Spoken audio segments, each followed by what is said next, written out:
Welcome back to Daytime Live. Thank you so much for staying with us. So we continue.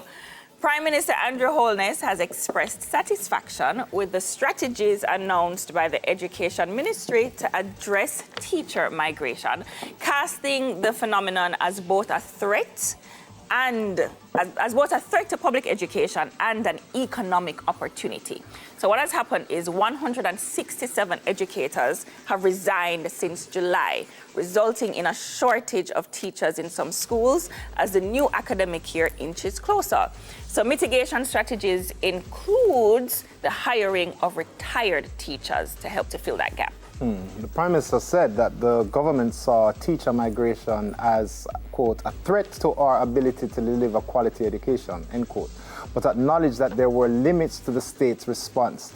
Holness, however, sought to frame the migration dilemma in a favorable light, suggesting that the demand for teachers was testament to the value of training here.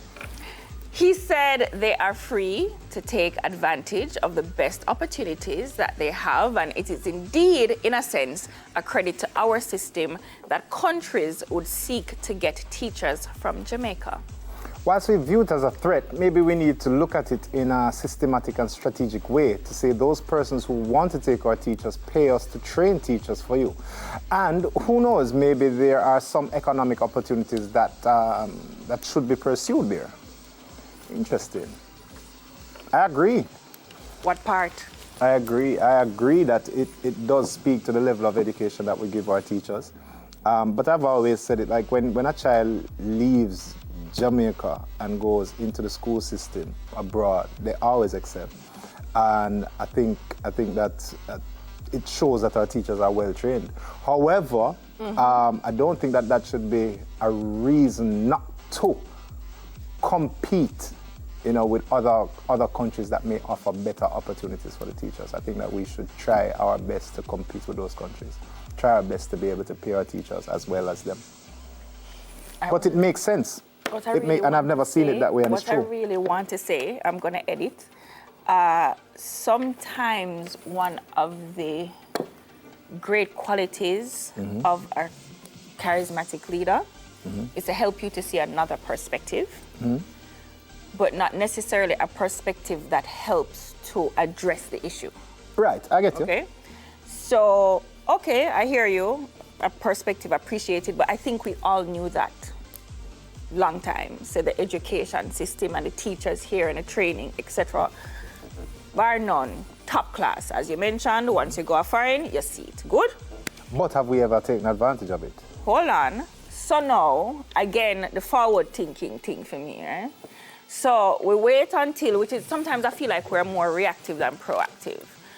This is not the first time we've lost teachers, maybe not in this magnitude in terms of boom in such a short space of time, but it's something we could have looked at before. But all right, we're thinking of looking at it now. But how do we also, and I'm still waiting to hear that, prevent it from happening again before the end of the year and next year this time? I don't hear that part yet. I get you. So me hear the prettiness, but I get you. I get you. And I agree. So I could argue, but why? This is why I don't talk about politics. No, man, but you should. My opinions are different. No, man, but it makes sense. It makes sense. I think both sides are valid. I, however, agree with yours more. I think that we should be treating our teachers a lot better and a lot differently. How long have they been asking for it? Yeah. Like, for so long. And really and truly, if the same retired teachers that we are going to, those teachers could have taken up the opportunities that were offered abroad as well. So it's not a situation where we don't have enough teachers to send over there right now. Because he's saying that, okay, we can train teachers for them, but there are teachers out here that are trained and are out of work.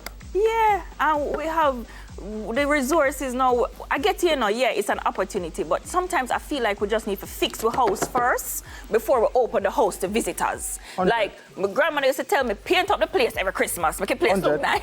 Right? So clean up the house now before the visitor them come. Yeah, because right there now, what you could be setting up right there now is that every teacher that is trained locally just end up going straight abroad, which would just ruin our education system completely.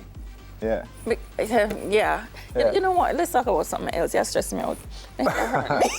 No, but the children are the future, no? That's the most That's important thing to talk about now. Yeah, but listen, I just think that there are certain things like sometimes when you're outside of the picture, you can see the whole thing. So like you're in the stands at the football field, the football game, and you have a perspective where you can see all of this and you're wondering why the players can't see it. It's because the players are in the game. Right. Good?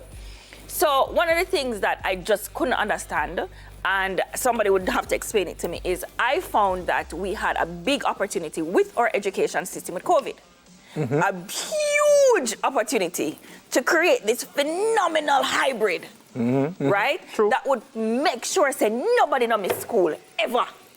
True. And I was sitting down and I'm looking at it and like I could have drawn it out for you how it could have worked. And then COVID come, COVID done?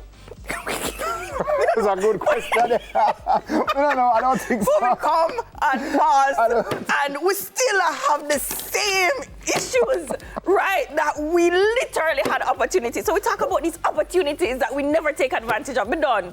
What else are coming? I think that the Prime Minister should have a talk with you. I'm done. Oh my God, I'm done. But that's a good question you ask. If COVID, I would like to know if COVID is where COVID is. Talk to Andrew, Sonny. I think the Prime Minister should come on Daytime Live and have a conversation with you. You see, the thing is that, again, when you're in it, there are different things that you would know and understand.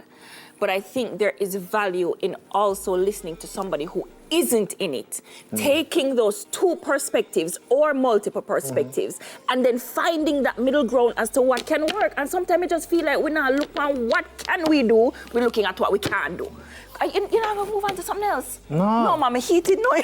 No, man, talk, man. So what you mean by what? What do you mean by what we can do? What is it that we're looking at that we can do? We have 1 minute. You need to throw to the break right now, man. Cool down. You remember dirty wine? I feel like dirty wine. No, you're gonna lick down everything for the That's cool, huh? Your style already. Same like how you would throw the powder on the ground like the youth or the flour or whatever. No, we're not. No dirty wine. No, man.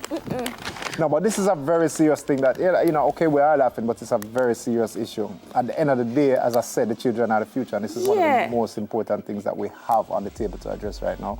So it would be nice if we could figure out a way out of this. Because I hear that... Did you know I can't get school books? I did not know that, no. Okay. Daytime Live, we'll be right back. I can't get school books. I don't know you can't get school books either. When we come back, what we're gonna have, Craigie? Okay, we're going back. We're going to a music video when we come back, and it's from Fields and Davido. Stay tuned. I'm gonna dirty wine in the meantime. No, I'm not.